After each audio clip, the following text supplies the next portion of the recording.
Welcome, Kalimera, Ron Allen, a member of the choir of West Street Christian Church, where tenors rule, bringing the 20th installment in a series on the Gospel of Mark, inspired by the idea that just as Mark told the story of Jesus for a crisis in his congregation and in Judaism about the year 70, so we can learn from this story as we face the crisis in our own moment caused by the COVID-19 virus. When we ended last time, we ended a little sooner than I intended because the clock had begun to run out. So I want to pick up with a little addendum to the story of the rich ruler who came to Jesus asking, "What must I do to inherit eternal life?" He had done all of the commandments, and I reminded you that from the perspective of Mark's type of Judaism, the commandments were God's provisions for getting people through the old age. He had kept these commandments, but Jesus said to him, "You have one more thing, and that is to sell what you have and give your resources, put your resources in the hands of the poor." I should have emphasized more strongly last time that the idea of putting your resources in the hands of the poor is Mark's way of talking about commitment to community, that in Judaism, almsgiving, giving a part of your income to the temple from which it would be distributed to the needy, almsgiving was a way of saying, yes, I want to be a responsible member of the covenantal community, and I understand that that means we all are engaged in mutual support, and this is something I can do for the good of all. But the rich person, the wealthy person, was so ensnared in the values and assumptions of the old age that he went away sorrowful. Jesus then said, it's easier for a camel to go through the eye of a needle. It's a great big animal. And a needle, even a tent maker's needle, which was pretty good sized, was very small by comparison. That's because when we have a hold of this world's resources, we tend to think maintaining our grip on them is the main agenda of life.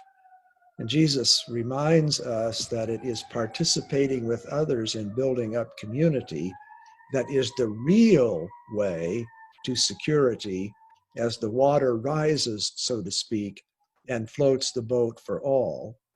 After this saying, then we come to a short addendum, and I want to read it and then a comment on it. Peter began to say to him, "Lord, look, we left everything and followed you." Gave up their fishing, set out on the road in an itinerant fashion. Jesus said, and this is a really clear window into the circumstances, the context, the culture of the realm of God toward which Jesus says history is moving.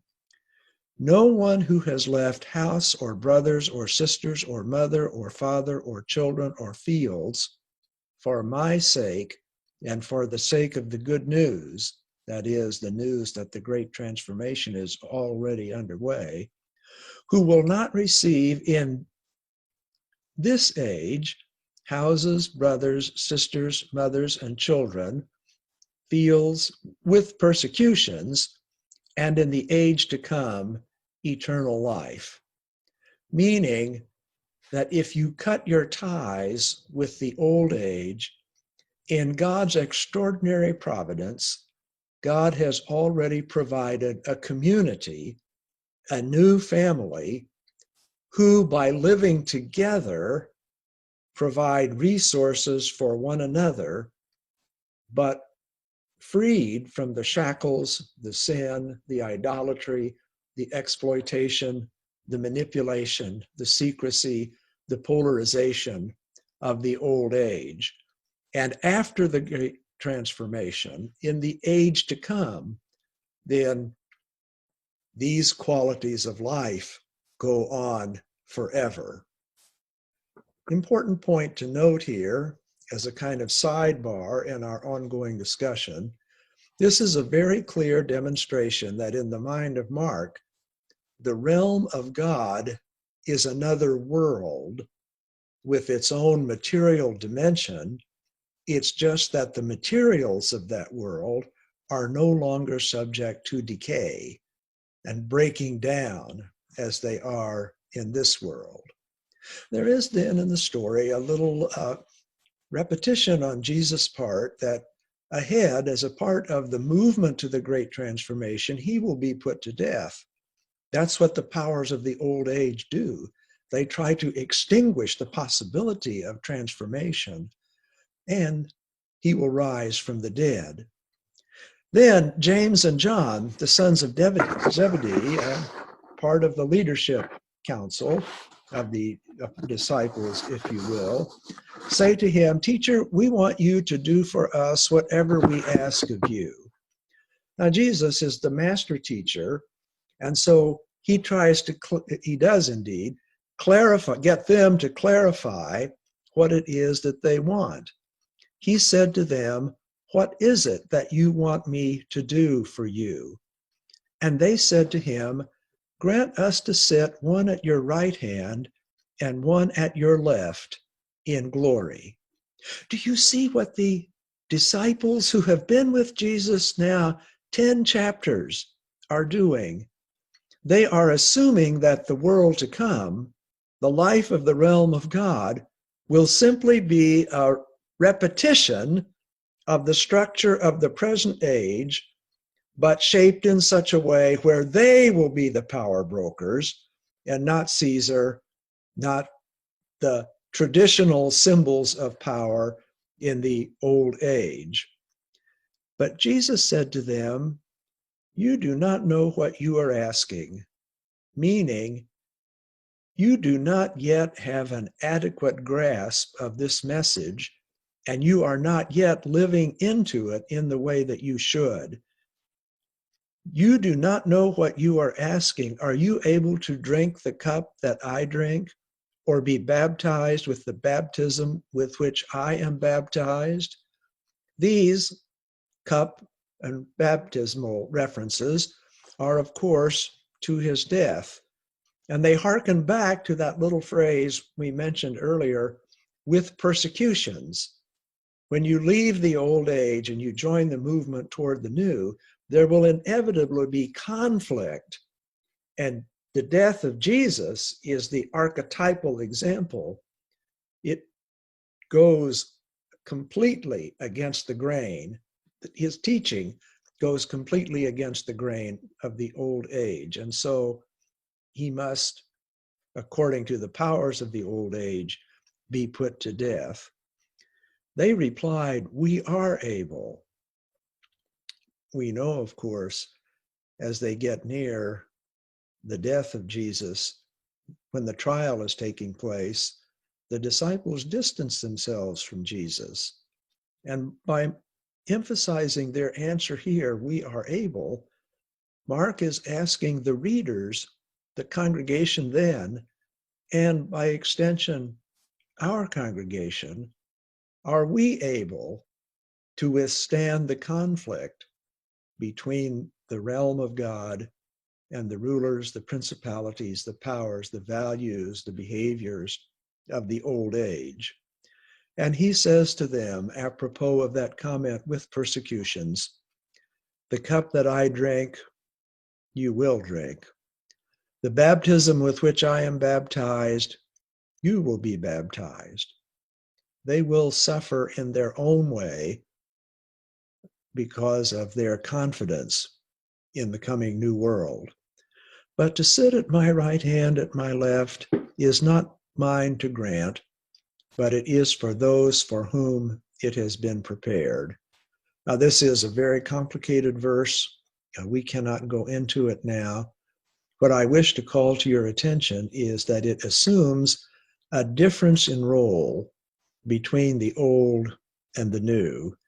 And this isn't what Mark meant, but this is what I would say were I writing this. To be prepared is to imagine yourself as a part of the new world, engaging every day in light of its practices. Then when they heard this, when the 10 heard this, they were really angry with James and John. You can imagine that. They've been together, they've lived together, and now these two rise up and ask for special situations of power. That's what you do in the old age. Don't you know any more than that? Jesus called and said to them, you know that among the Gentiles, those whom they recognize as their rulers lord it over them, and their great ones are tyrants over them. This is a direct reference to the Roman Empire, to Caesar, to the way in which the empire ruled its subjects. But it extends to almost any time and place, that there are often people in positions of power who are tyrannical, as it were, in the way in which they hold on to power and lord it over others.